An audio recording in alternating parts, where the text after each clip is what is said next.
তো গাইজ আপোনালোকৰো যদি এনেকুৱা 2 কাঠা জমি থাকে তো বাউণ্ডাৰী কিনাৰত কলগছ লগাই 2 টকা উপাৰ্জন কৰিব পাৰিব।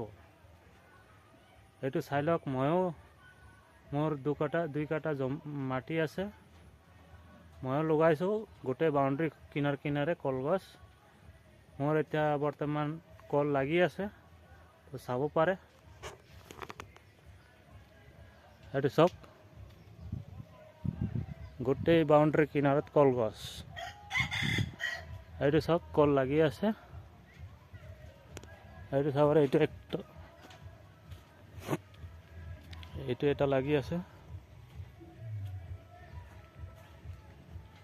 এইটো এটা লাগি আছে, এনেকুৱা ঢেৰ লাগি আছে। তো এনেকুৱা আপোনালোকে লগাই পিনি 2 টকা উপাৰ্জন কৰিব পাৰিব।